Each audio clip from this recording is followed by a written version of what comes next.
And I'm back. Just had to turn off the fan. Welcome to Momentous Live, episode 13. For real this time. Last week was episode 12, but I said 13 because here at Momentous, we've discovered time travel. It's really exciting. You just wanted to freak out the people with triskaidekaphobia. Exactly. So they get a double dose. Right. Also, I turn off the fan, but luckily, I have my magic wristbands that have been in the freezer. I got these last summer for working with the hot laptop. Keeps your blood cold.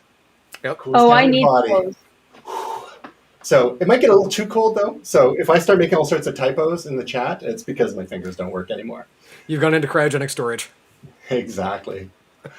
Hello, Gray Williams, Tasia Custodi, Will Silver. This is indeed Momentous Live episode 13, where today we're going to talk about iOS 14.6, fun new app Poparazzi, Microsoft Build Developers Conference, some gaming in a Tesla, Ikea smart home concept, and lots more.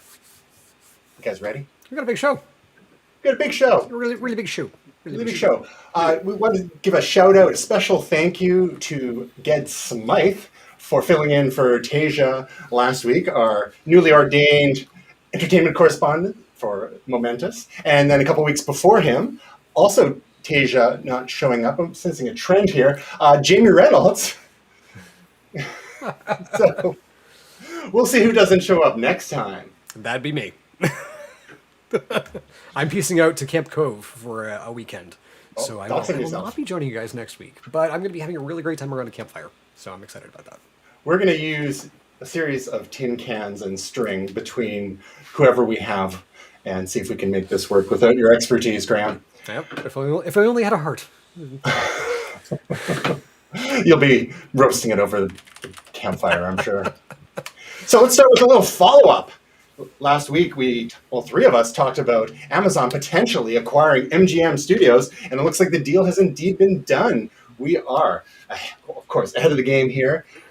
$8.5 billion with a B.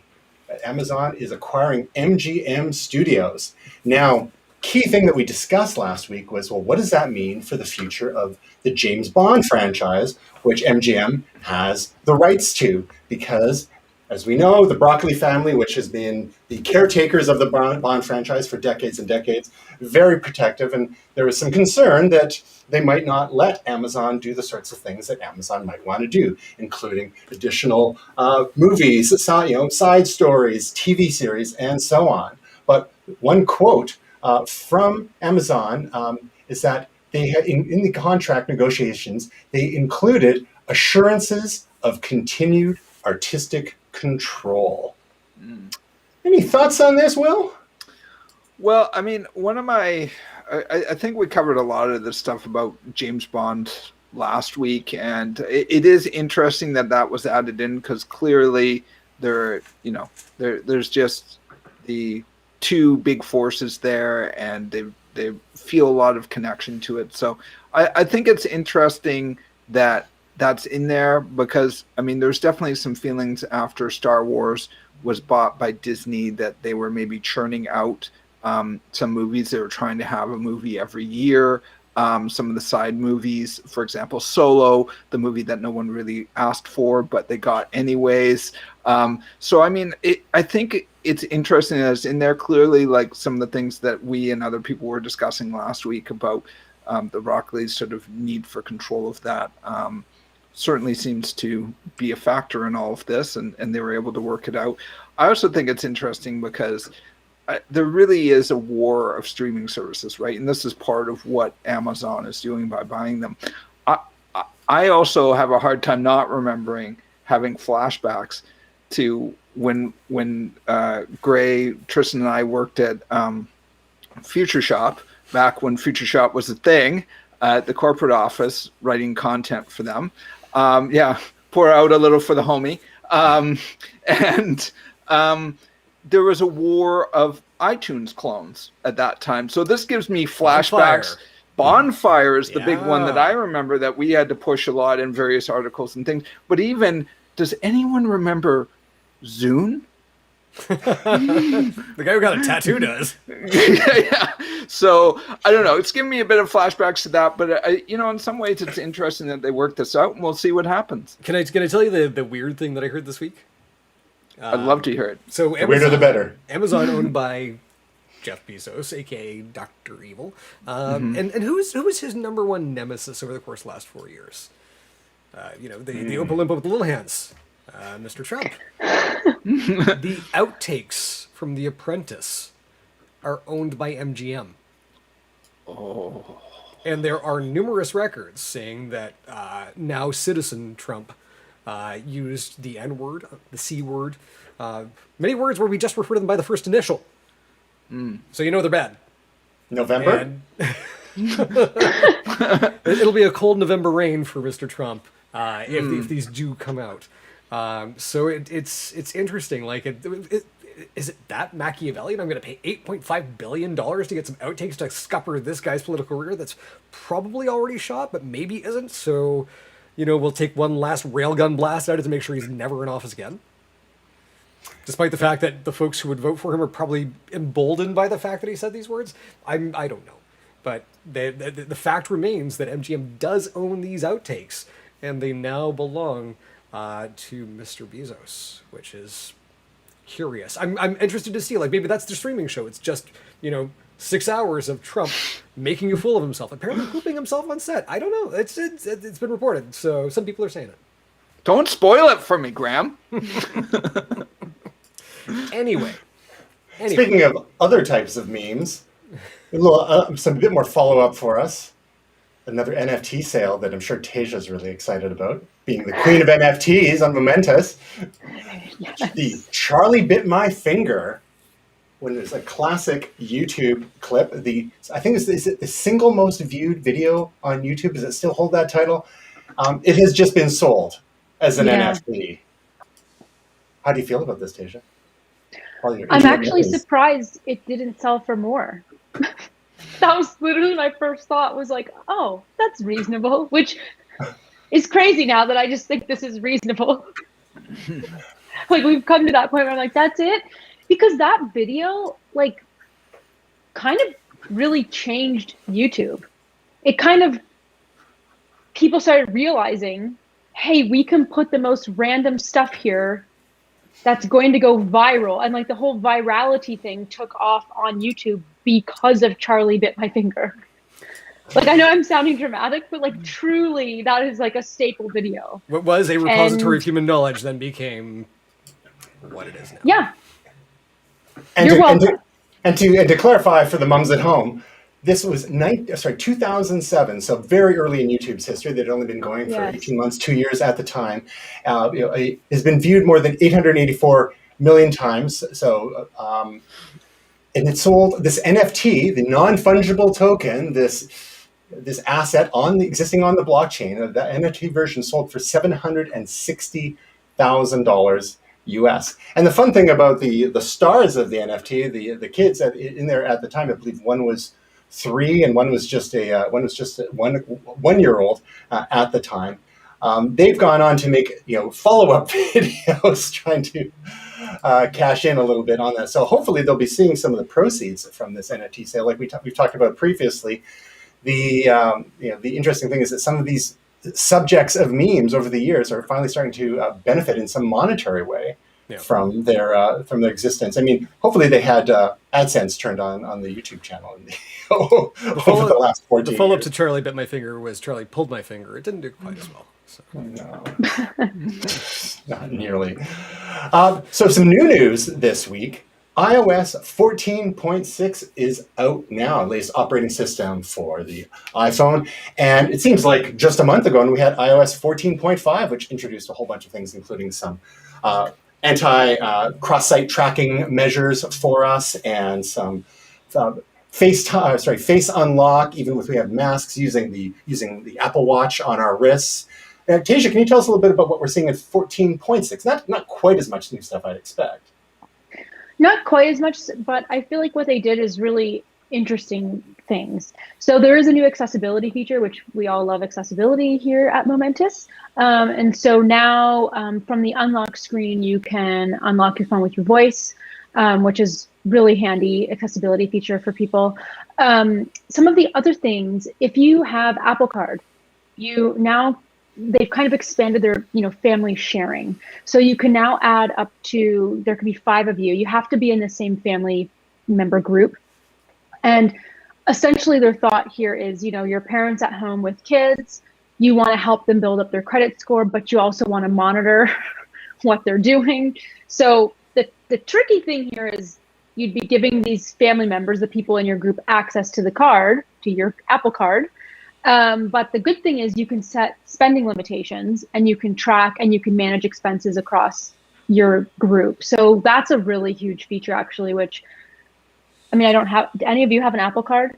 Well, we should have had a trigger warning there, because every time someone mentions Apple Card, it's like, not in Canada. Well, one of those physical, they're made of titanium, aren't they? The physical version? They are, yeah.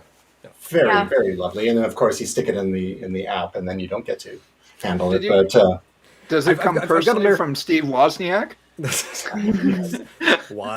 I've got an American Express, and I will actually frequently pull the card out just to use the tap on that instead of using it on the phone, because I feel fancy. I feel really fancy. It feels so fancy. Graham, iOS 14.6 also has some new audio features in there that are a little bit controversial. Are they? Well, in terms of lossless, but is it lossless? But on which devices and not which? In addition to spatial audio and so and so. Can you decode that a little bit for us? Yeah, there's nothing so pedantic as an audio file. Hi-fi audio. The idea here is, for decades, like literally going back to 2001, we've been hearing compressed music, right? MP3 compresses that music, a little bit of top end, a little bit of the bottom end, and it doesn't sound quite like the original recording. AAC, which was Apple's format in iTunes, did a little bit better. That 256 kilobit AAC was better than, in some cases, the 320 kilobit MP3. What we're looking at here is, just, they're not true lossless files. There is some compression applied to them. But they are saying that there is a lossless spatial audio version coming. I haven't heard it yet. Now, here's the thing. I've actually done a test from Philips, their Golden Ears, to see if I could determine what I was listening to. I couldn't. There are a few people out there that are gifted. There was a fella when I was working for Pure Image who was designing a $10 million home, and I think like $1 million of that was going into his home theater. He had these audio clouds that were going on, and this guy literally could pick out these frequencies. At one point, I think he actually designed a better audio interface for the Sound Blaster because it was terrible. It was just fixing things because he could. Brilliant guy, but I don't. It was like a super taster for audio, is what you're saying. Yeah. So here's the thing: like the difference between codecs, the difference between bit rates, unless you're looking like top end to bottom end, the vast majority of us can't hear this. What we can hear though is spatial audio. So if you're looking at the lossless and going, well, it's not really lossless, nobody cares. Like, really, you don't know. I'm going to put money on it that you don't know. I might lose, but I'd still put money on it because it'd be a fun bet. But the spatial audio is a cool thing. And so I've been listening to this on Tidal, and that was sort of an ear-opening experience, if you will. And it's been phenomenal. Like, it really just does open up the soundstage. I've got a massive 22-foot ceilings here, and it's difficult for Atmos to kind of work in this space, but it still sounds more full. And that's one of those things where I did do a double-blind test. Ray's very patient. So. You're bringing up your person that you knew that had sort of that uncanny hearing. A guy that I knew was a jazz musician, and his name is Aaron, and he can actually hear. There's a noise for dogs when you go to a crosswalk. Before the noise comes for people with visual impairments to cross, there's a noise that only dogs can hear, and he can hear it. And I'm always like, what is your world like? How can you hear these things? Can I tell you something really? So Destiny had a raid come back, the Vault of Glass. And inside this raid, they have these oracles that play one of 7 tones. And there's a guy who has perfect pitch who literally, first time he played the encounter, was able to figure out the whole thing in one go, whereas the rest of us were struggling of like, what was that? What was that? What was that? This guy was able to just ping it in one go.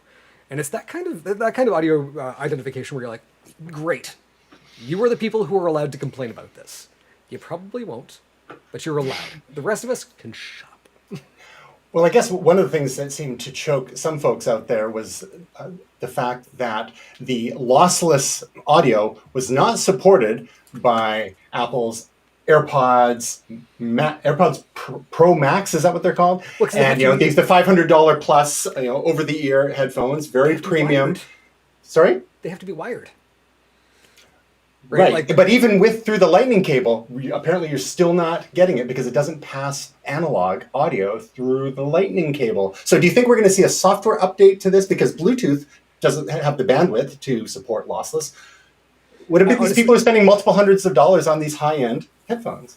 Yeah, I mean, there is a DAC in the headphones from what I understand. So I would imagine it's probably capable of doing it. So at this point, it probably would be a software update. And the question is, like, why would they put that software into the headphones if this feature wasn't there yet? So it may just be a case of it catching up. These $800 Canadian AirPods Max are fantastic. Have you tried a pair of these? So I went into the Apple store and went through the whole sanitization process as they put these things on my ears. There's like a chamber you go through. I felt like ET. But they sound amazing. Like they sound like reach for your wallet. Maybe we're just like, no, we're not doing that today. This is not, nope, but I want to. So I'm asking for them for my birthday is what I'm doing. But here's the thing. And again, I'm looking at this and saying, these are $800 headphones. I've heard folks with $300 headphones who apparently they can identify these differences. But we've also got the Odyssey, where they're like $1,500, $3,000 headphones that are designed for this kind of thing.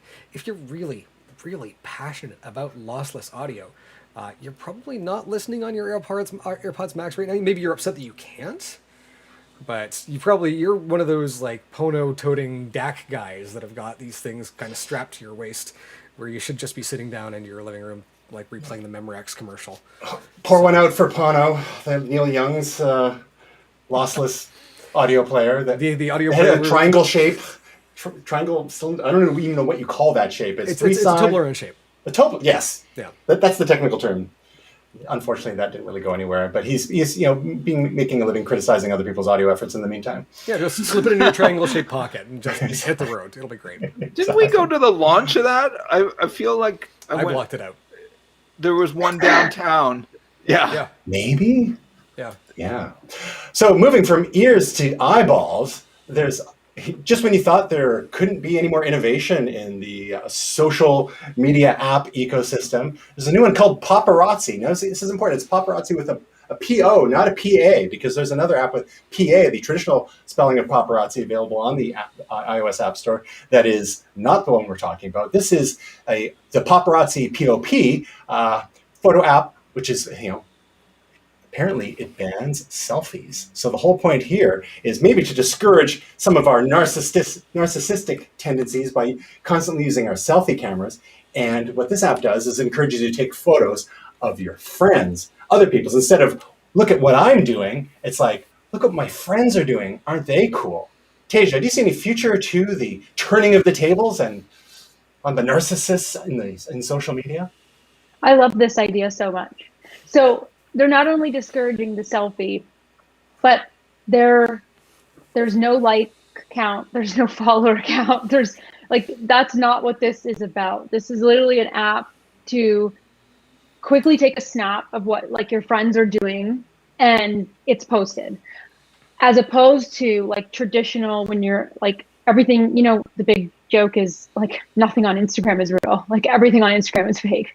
It takes a lot of time to fake content on Instagram. So you're removing yourself from the moment. So really, how real is that? So their paparazzi's whole thing is, well, we don't want that. We want it. It's click, push, and it's out. And I mean, it's kind of cool because it encourages the friend groups to kind of do that and tag each other and share that way, instead of it's all about me and now let's edit this thing together and blah, blah, blah. And I think you're probably going to see a lot of creative people of course, anybody will game how to do this and how to like make money off this and become an influencer on Poparazzi. But it's going to be a really cool thing to see like how creative people like within the friends group work. The only thing I think is weird is like right now, if you download it, it automatically adds everybody in your contact list. And I do not like that. I am not here for it. So they're going to have to cut that and have it be you pick and choose who. I assume they're doing that because like, one, they want all these people to get a notification. Hey, are you on, like, so-and-so's on this app. You should get on this app too. And two, that's how you would like tag your friends. Like it's pulling from that, but you should give the user the choice. I think that's my only negative right now. And that's the thing is like, I went to install it and, of course it needs access to your photos, access to your cameras. If they really wanted to be in the moment, they wouldn't even give you access to your photos and it would only be access to your camera.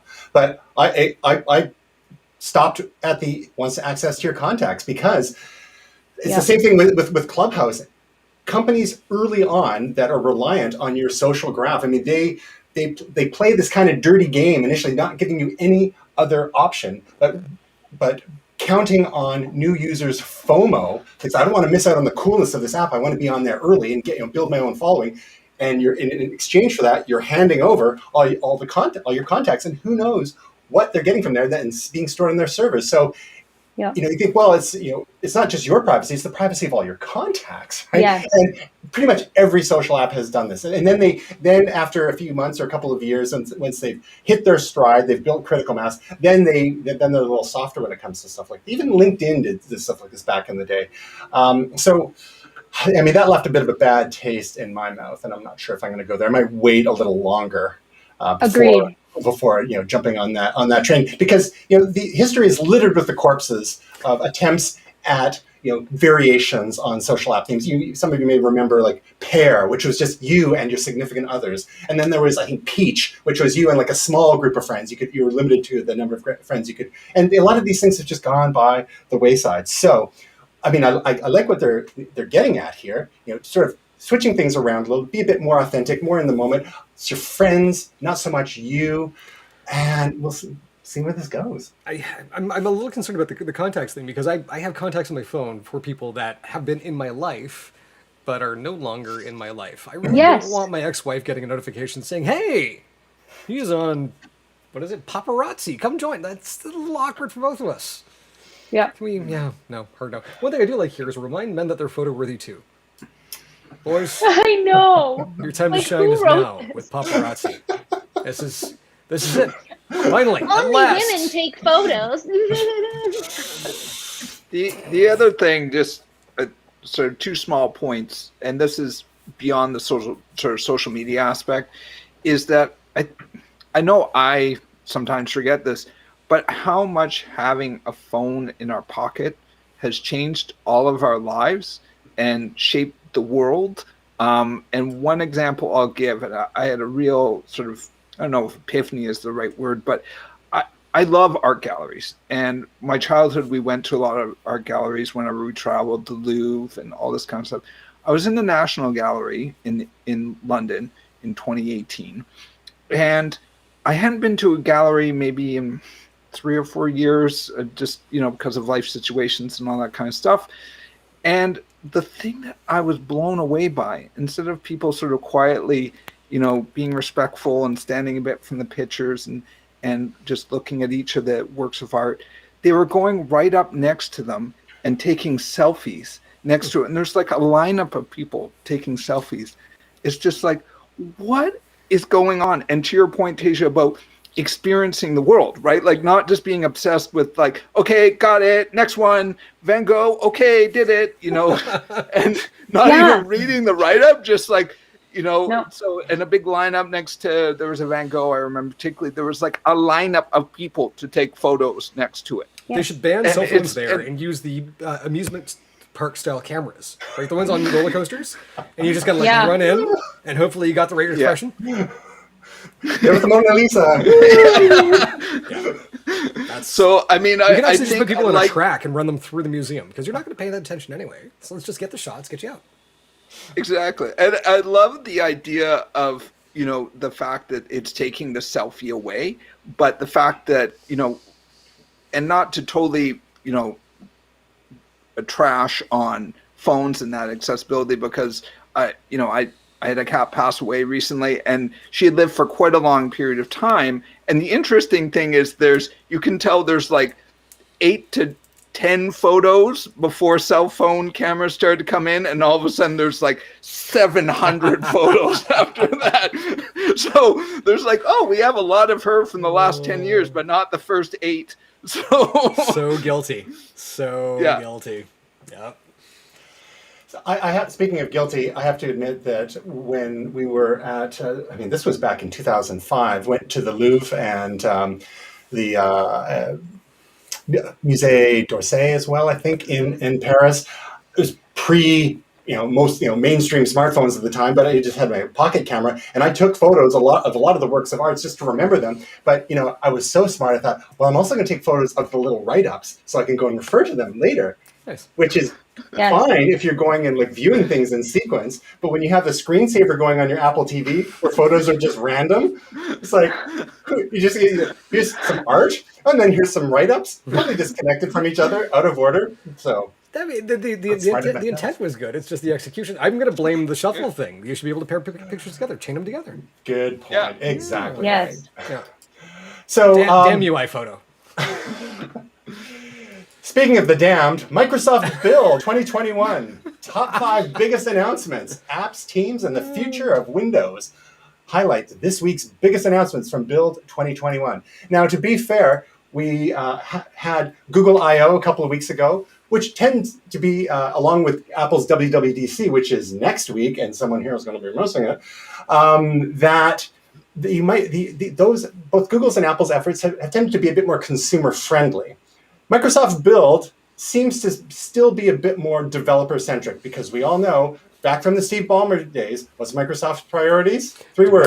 Developers. And then I think you throw a chair. Exactly. So more than 3 words, more like 17. If you're unfamiliar, go to YouTube, look for Steve Ballmer, developers, and it's a thing of beauty. There's a 10-hour cut. Oh my! To help you sleep at night. I could not handle that. It's right between the Enterprise 10-hour cut, the work core, and the What's Going On He-Man 10-hour. Those sequence will drive anyone mad. I like the Baron Zemo dancing for 10 hours. Have you seen that? Oh, Falcon of Winter Soldier. That's a good one. Yeah. I think the developers rant, along with some death metal for 10 hours, would be good for truckers, in the late night haul, just like gonna get through the night. So, Graham, anything of note, anything to cherry pick here that might interest anyone? I mean, like looking at this, obviously, like we're looking at new implementations of .NET. They've got a new rendering engine for Microsoft Edge. Best performing browser on Windows 10. It is the fastest way to get Chrome, so that's... You don't suck up to Tasia. Windows Package Manager comes out of preview, so you can manage your packages. That's like this is all sysadmin stuff. Like they love this. And when we get down to Teams, there we go, your favorite. Yes, yeah. So this is great because it does a couple of things. Teams is a great new collaborative platform. Really, kind of if you've got Office 365 or Microsoft 365, pardon me, it is included in there. So the idea there is kind of like what they did with Internet Explorer. So they're really looking to see if they can draw out another antitrust thing. They're really hoping for that, I think. They're making hay while the focus is on Apple and Google and Facebook, right? They're just like behind the scenes. Like. The best part about this is if you are running any sort of current gen Intel hardware, this will actually turn your computer into a space heater, which is fantastically energy efficient in the winter. I am so not looking forward to this in the next 2 months because, literally, you will feel the heat come off of this MacBook Pro. It's insane. You start it up, and literally, Teams starts up, and the fans start up right away. The fascinating thing is, over the course of the last 2 months, they finally put a way for users to prompt an upgrade on Teams. Up until that point, there was no way to drive an upgrade, and it was actually attached to your account. So that was the version level that you got. And so they were rolling out new versions to different accounts, which meant that there were features that you would talk to people and be like, well, it's just under the 3 dots. And like, I don't see it. Are you sure? And you have this like weird standoff with people. So they're working on some collaboration features across different platforms, which is the same sort of thing that they've done with Microsoft 365 and Office 365. I'm excited to see if they've actually managed to get the code to a place where it's stable and can run cool. I haven't had a ton of success with this. I mean, I'm not playing Tasia here, but the Google apps have been doing this better and faster and longer. So the thing is, like, the Microsoft stuff is more feature rich. Like, it is the desktop version kind of brought to the web. There are only a few features that I've found that I don't have access to. So I'm fascinated to see if they're actually able to get Teams to be this collaborative hub between all of these apps. Because right now, it's not. I mean, the worst thing about Teams is in trying to be a Slack replacement, it does the thing that Slack does best the worst. Which is that text conversation. Teams video conversations, not bad. Sharing, not bad. Booking meetings, not bad. The chat is a dog's breakfast. And that's one of the things where, one of my business partners was trying to see if we could eliminate Slack, because Slack is not inexpensive for us. And I think he got from a cold dead hands from a couple of people. So.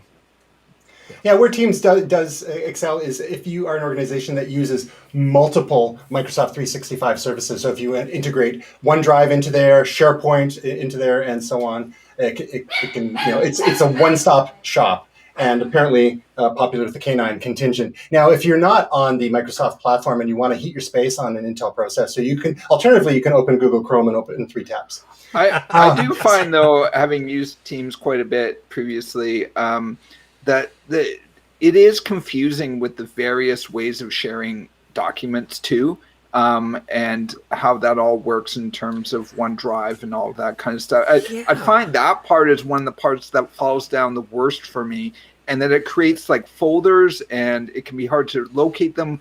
And there's different folders for different types of cloud services, and they don't sort of go to all one hub.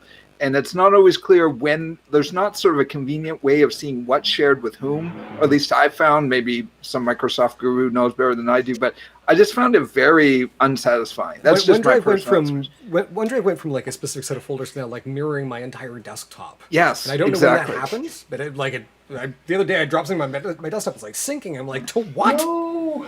Yeah. Which brings me to sort of the next part of the story here, which is the future of Windows. And I can't overstate the difference between macOS and Windows as far as updates go. Like, macOS feels like this smooth highway where it's just, you get on the on-ramp with the new operating system, and you're going to have a bunch of cool things that come on, join you on-ramps on the way. And yeah, there are going to be a couple little potholes along the way. Don't get the 0.0 version, wait till the 0.1. But it's smooth, it's simple, it's direct. You get a notification, here's the new version. It is like a 0.1. And then, I've got my Windows installation, which every single time it updates, it breaks something. The biggest one is the sound on my TV. I've got it plugged into a television, it disappears randomly anytime there's an update. And what do they even number these updates? Well, they're like 2076. Graham, wasn't the rule of Windows operating systems sort of like the original Star Trek movies? Every second one, every second one is good. Don't get the odd number ones because they're just going to crash or be complete. So 95 was bad. 98 was good. 98 SC was bad. No, it was 95 was good. 98 was bad. 98 SC was good. 2000 was good. Was bad. Yeah. 2000 was good, but that was NT based, so. Yeah. And then there was XP, which was good, and then there was XP Media Center Edition, which was bad. 7 was okay. Yeah, well, Vista's in there 8, not so, Vista. Oh, wait, yeah, where's this? Anyhow. That was the dark times. We tried the dark times. So, well, the other aspect of the future of Windows is they're still also continuing to develop Windows on ARM. And for Mac users who have upgraded to M1 chips, that's one bit of functionality that easy functionality that you've lost is the ability to run into x86 versions of Windows on M1 Macs. So it's important, at least for people in the Windows ecosystem that want to eventually run ARM-based Windows machines, to have a nice, robust, stable version of Windows on ARM. And then also for M1 Mac users to have a good version of Windows on ARM as well, to be able to properly boot camp or run something in Parallels or in VMware Fusion. It's got to really sting if you're one of the original Surface owners and you're seeing that it's the Mac that's actually getting Microsoft to take Windows on ARM seriously. That's got to sting. And one other quick point, you'd mentioned, Will, the confusing nature of integrating some of these services and teams or accessing these things. Is you mentioned a GURU, having a Microsoft GURU, and that's one thing that Microsoft has done very well over the decades, is created an ecosystem that is can be monetized by legions of consultants, right? Mm-hmm. And they're things that are because they have so much legacy code and legacy software to support. I mean, they've bragged about being able to run apps that designed for Windows 95.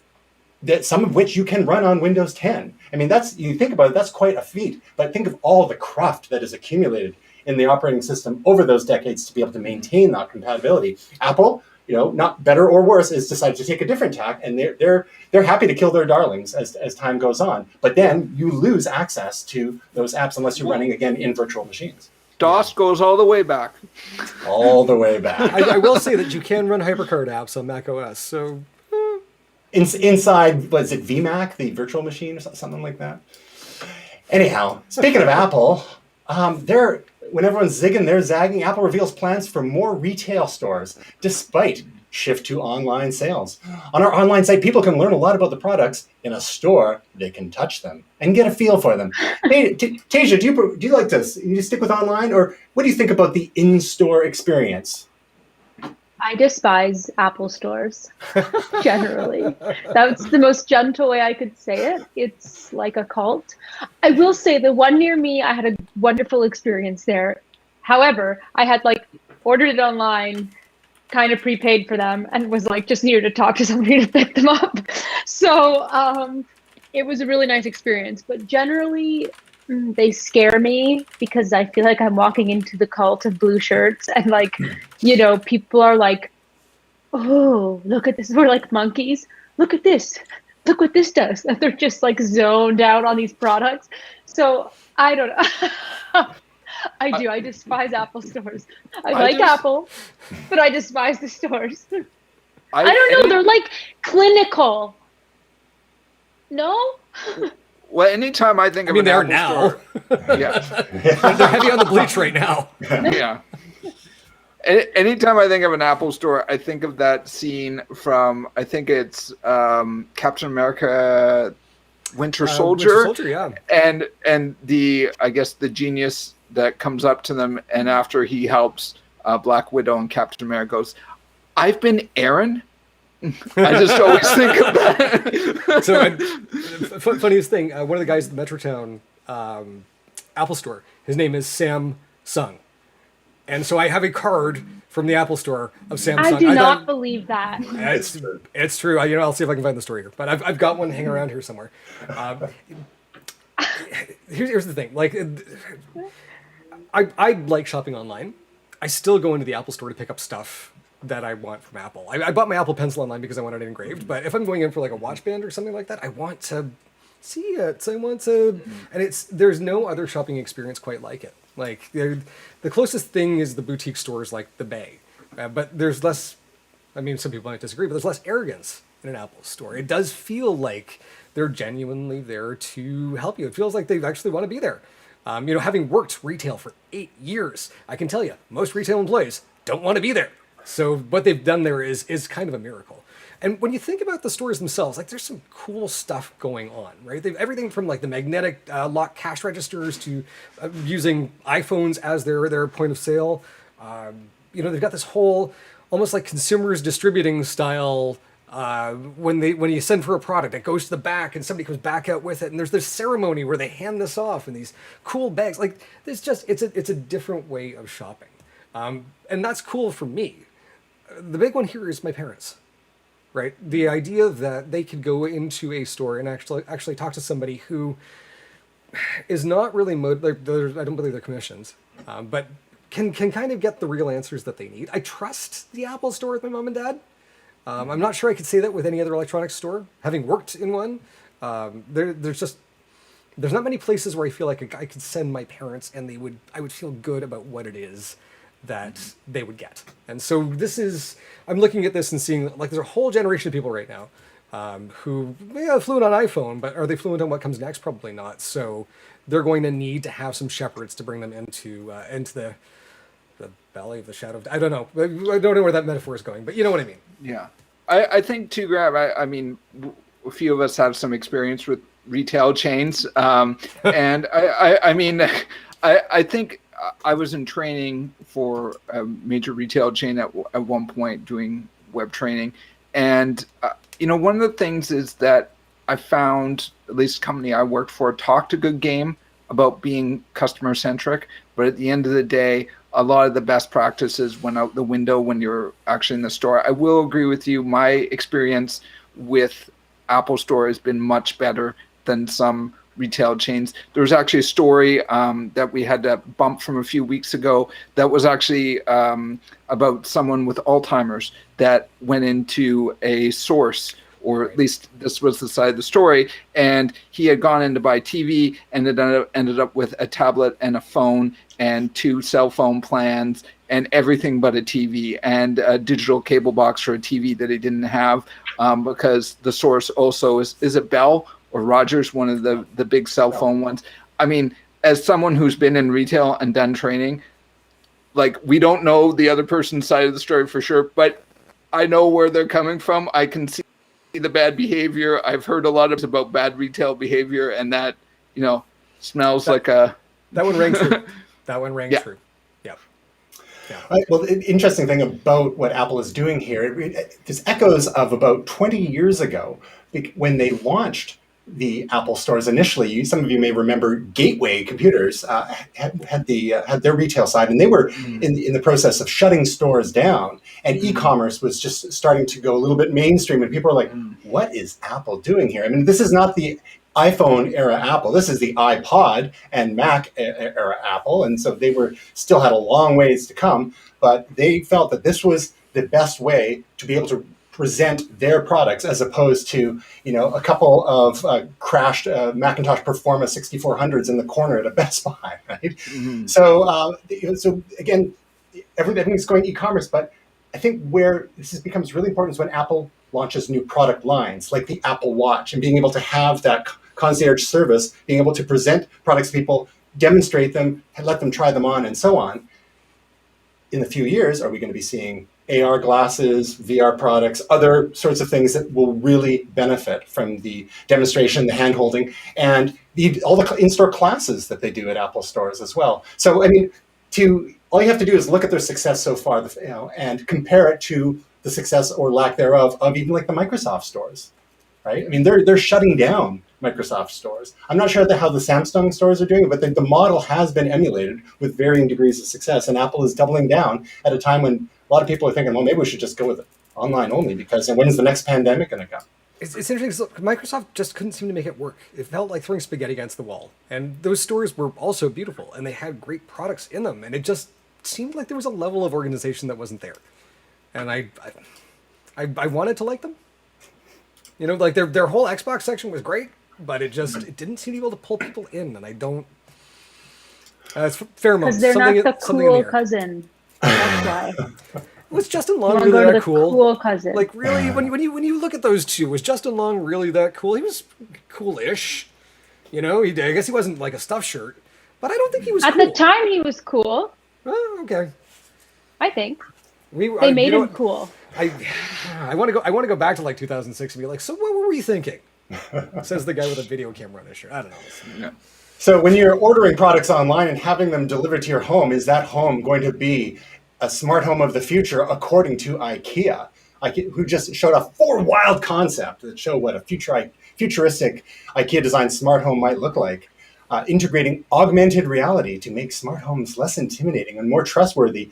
And when you see some of the screenshots here, it's like, oh, you can hold up your phone and have labels on things in front of you. This reminds me a little bit of the original Microsoft Service table demos, where you could drop a device on the table and like a camera on the table, and the photos would spell out because it would recognize them through NFC and whatnot.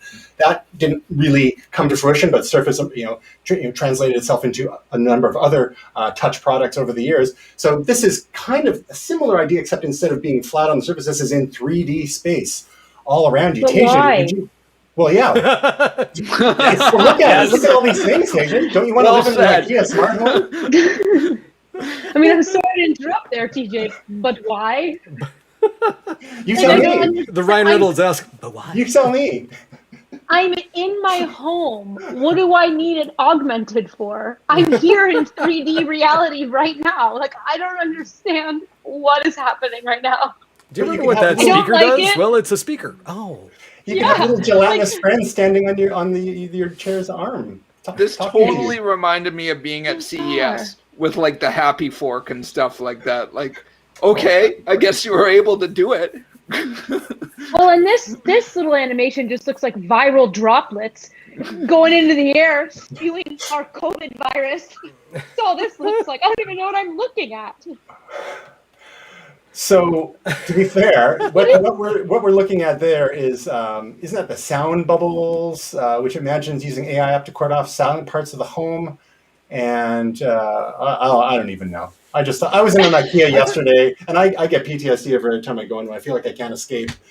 But now they're going to be designing our future home. So I thought sound traveled in waves, not bubbles. Well, it's it's kind of like photons. Are they waves or are they particles? I like the talking blob, but to Tasia's point, I don't know how or why we would use that, but it's kind of cool to have an avatar for What the hell is that? It's a way to challenge people to use and integrate and to remake these technologies. We were okay, fine. We're gonna get out of the stores. We're gonna leave home, and we're gonna hop into a Tesla, and we're gonna play with a high-powered PC gaming PC. Yes. Right, Graham? Yes. While we're driving. Powered by AMD. Why are we doing this? What's going on? We've got 10 teraflops of RDNA 2, whatever that is. I don't know. I actually closed the tab here, so give me just half a second. I've done that twice now. Production value. Exactly. Remember when Elon Musk claimed you'd be able to play The Witcher 3 and Cyberpunk 2077 on a 10 teraflop gaming rig he's stuffing into the new Tesla Model S and Model X? Well, AMD is officially providing the guts. And they revealed recently that the new Tesla infotainment system consists of an AMD Ryzen processor with its own integrated graphics paired with a discrete AMD RDNA 2 GPU. So, what? Was anybody looking at the Tesla and thinking, I need something in this machine that's going to drain the battery faster? Seriously. And, hey, Elon, Cyberpunk doesn't work on anything. Along with prices. CDPR right now is like, my feelings. Game. Yeah. I love the look of that game, but I bought it, I didn't install it. I heard the things, and I'm like, I'll come back to it. I didn't want to sell you the experience, so I'm just waiting until the Game of the Year edition. Again, I'm just going to ask why. Like when I'm driving my vehicle, that's my task. I'm so tired of this distracted everything. And I know their whole thing is it's only going to work when it's parked, or I don't even know, or that's what they were saying at least. But it's like, I'm not that bored that I'm crawling out of my freaking skin at a stoplight that I immediately need to check another screen. I am surrounded by screens all day. You know what? Maybe I'll just stare off into nature. Maybe I'll just focus on what's happening in front of me. I'm so tired of this. Well, what if you're in BC in the summertime? We had a three sailing wait for BC ferries. You might be alone with your thoughts for more than 30 seconds. That would be scary. Yeah. What about 3.5 hours? This is all PR, right? Like this is pure PR. It's an $80,000 car that you're sticking a computer in. And Elon knows what he's doing, and I imagine he talked AMD into this. Guys, this is gonna be great. We're gonna pump our tires, and we'll get the stock price up. This is nonsense. And then we'll put one on Mars. And this is the thing. Again, going back to Future Shop, we used to have people come in and install PlayStations and whatnot into their video entertainment systems all the time, and you would see these folks who would have these things, and it was almost like you could tell that they really regretted it because it really didn't add any value to their life. It was just sort of this I got a PlayStation 2 in here. Cool. The other thing, I need to go to the corner store. it always strikes me too as Elon is like a 12-year-old boy. Like it's just some of these things, like the flamethrower. And I was watching a video that he was talking about the Cybertruck with the bulletproof glass, and that you could put a gun turret on the back if you wanted to, and putting a video game system into a car. Like, he's just a 12-year-old boy that didn't grow up, right? And maybe that's okay. Like maybe we need it is that in the okay, tech but world. it's maybe, just maybe funny. we don't need all the cynicism. But here's the thing: I'm not going to give you a hard time if you buy it. But it's also like, is this aspirational for the vast majority of people? Probably not. There's probably a percentage of a percentage. Well, But it's just like, it's I rise in cool. my Tesla. Great. I mean, you can't win them all. Dogecoin. Yeah, he did revolutionize, electric transportation. So you can't win them all. Absolutely. I mean, You got some big hits, you got some big misses. Well, and here's the thing: along the way, he did a bunch of stuff like this, which is purely press moves. This is not a criticism of that. It's just an identification of it. If it works, it works. And for him, it's working. So the only thing that I'd say is, like looking at Mr. Musk as we go through here, is just keep that in mind when he's talking about things. Know that there are going to be some things that are absolutely revolutionary and some things that they have worked so hard on. And all of the teams at SpaceX and SolarCity, they've done all of this work. And some things are literally just, we need to be in the news today because we haven't been in the news for a while. Yep. Okay. Yes. And I imagine they've got, you know how Trump had those manila folders that were full of nothing? I'd imagine that Elon actually has a manila folders full of press ideas of like, what crazy thing, can we stick a car in space? Yeah, why not? Okay, do it. Yeah. There we are. I'm waiting for the amphibious version. So Tasia, if Elon is so revolutionary with the EVs, why is the car that you lust for a 2021 Chevrolet C8 Corvette with 495 horsepowers and 470 pound-feet of torque from a 6.2 liter V8 engine, starting at just $111,363 US. Why wouldn't you get a Porsche Cayman, Porsche Boxster, McLaren GT, McLaren 570S, Ferrari 488, Lamborghini Huracan, Audi R8, or an Acura NSX? Why would you get a Corvette for over 100 G's? So, yeah, I think y'all will correct me if I'm wrong. This is their most expensive car. Like, typically, one of my things for God, look, that is sex on, I'm sorry, that is sex on wheels. I'm aroused. It's almost too much, truly. Oh, God. So, but like, this was part of the shtick and part of the reason why, I love this too. But Corvette to me was always like the affordable sports car. The affordable, sexy car that you could actually attainable for people. And obviously this is not quite as attainable. It is the price of a home in some places, but look at her. Why wouldn't you? All right. Like, if you had the money, here's my only critique is I feel like because of the power, because even some of them that are like, don't have as much juice, like they want to go. You know what I mean? So if you're doing city driving, or if you're not really on a racetrack every day, if you're like it feels like you're almost not doing her justice because they just want to take off. So, but gosh, do I ever want to test drive one of those? They really did nail the aesthetics this time around. We had the opportunity to see at 2015 CES. I can't remember which generation of Corvette. It was like the Z06, I think we saw. And that was nice, but this, it pales in comparison to the lines on this one. I think they really nailed the aesthetics there. So we'll give Tasia a chance to cool down here. And, I have to turn my air conditioning down. Just want to give a quick little accessibility shout out. This was something that came across my desk in just the last couple of days. And the video is actually from last summer, but it's a great peek into the world of those who are blind or even just somewhat visually impaired. And you might ask yourself, how do these sorts of folks use computers, use smartphones, and so on?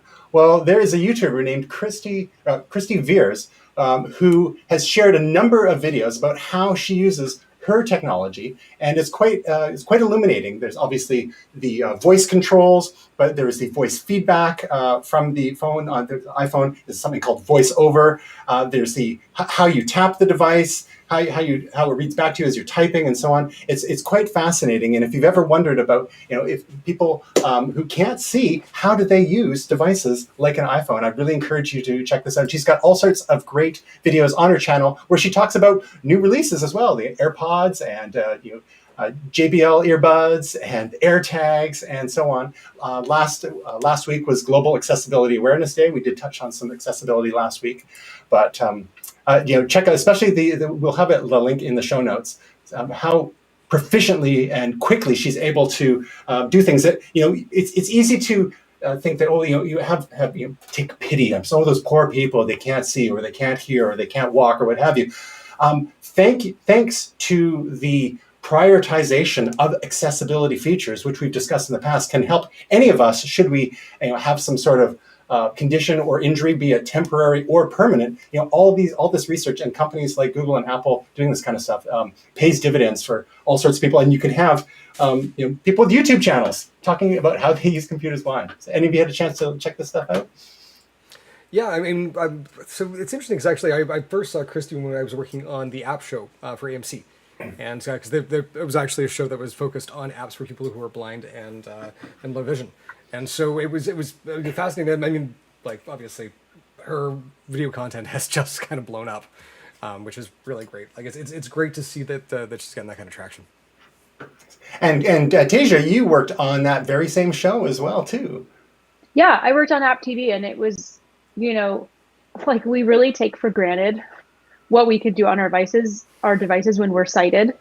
And so for both iPhone and Android, I would have to go through all the accessibility features. And like, man, I really took for granted, like, all those extra taps that you do, like it's great, but like, she's so quick. I was so slow and I'd be like, oh, it was so crazy, but she's just, and it just gets, hopefully over time, everything just gets better too, and I think the coolest thing for me was like, not just the accessibility on how to use the devices, but, safety features for when you're out in the real world, when you're walking down the street, when you're using a map, when you're trying to figure out which direction you are, where you're going, what's in front of you, what's behind you. It's so important. And it's just so easy for us to not give it a second thought. And we really should. Indeed.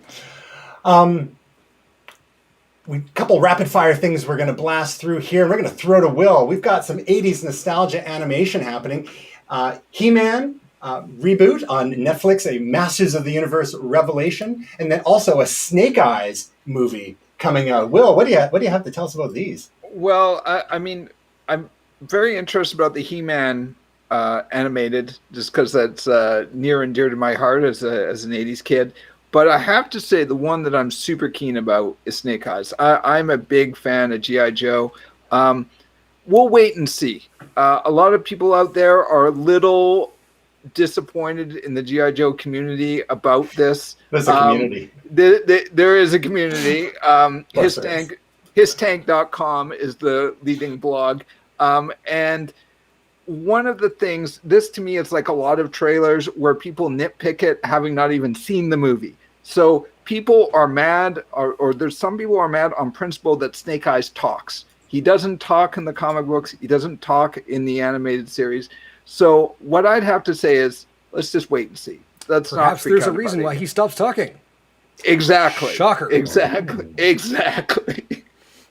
A new accessibility feature in his gear? Yes. Everything from a vow of silence to a bad punch to the throat. Like, there's going to be something, right? But, your main star not talking for an entire film. We tried that for the first 10 minutes of Up, and I ended up in tears. So let's, Yeah. We didn't get to see Carl Urban's face in all of Dread. Fair. Crickets. Yeah.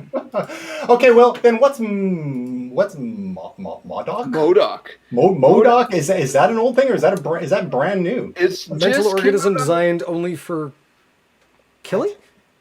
Yes. Now sometimes the K varies, but killing is one of the. And this is a Marvel thing. It is a Marvel thing. It goes way back. This is Stan Lee, I believe, wrote it. And he is one of the main people behind AIM.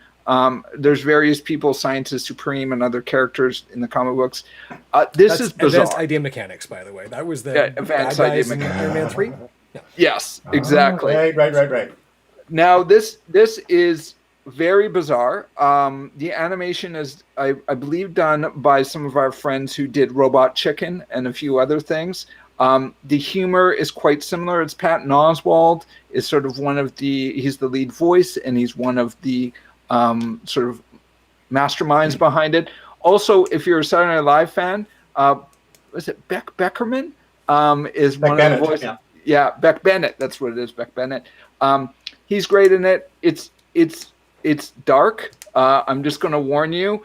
I actually couldn't find it on my Disney Plus, and then I realized that I've been set to the privileges of children, and it didn't come up. So so this is rated R. So the point is not only that I had to change my settings, and that's a good thing that I did that, but also not for children. Don't be mistaken by this being cartoony or being sort of stop motion-y.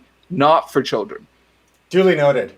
And last of all, we would be remiss to not check in with Tasia and see what she's got. She's got 2 projects this week for us. Oh yeah, so I did a video on the iOS 14.6 update, which I go into a little bit more detail kind of on everything we talked about now, like all the features, if you should update and all that kind of stuff. And then I also gave birth last week. I don't know if you guys know, but Mama is the proud new mama to a little baby podcast. Aww. And I felt left out. Everybody had one but me. So it's called Talk Techie to Me. I'm going to start it bi-weekly. And it's basically my layman's approach to tech. So what's going on in tech and how it affects you in ways you can understand. And where can people learn more? They can head to my website, tasiacustodi.com/Talk Techie to Me podcast. Or Awesome. on any of my socials, you can find links. All the socials. And there'll be links in the show notes. And if you want to learn more about Momentous, find us at momentous.tv, facebook.com/momentous.tv, twitter.com/momentous.tv, instagram.com/momentous.tv. And, we even have a LinkedIn page. There's nothing there yet, but, feel free to check us out there. And, you can even find us on YouTube if you try real hard. I forgot to do all that stuff last week because we went so long, but we got it in this time, and we're just over an hour.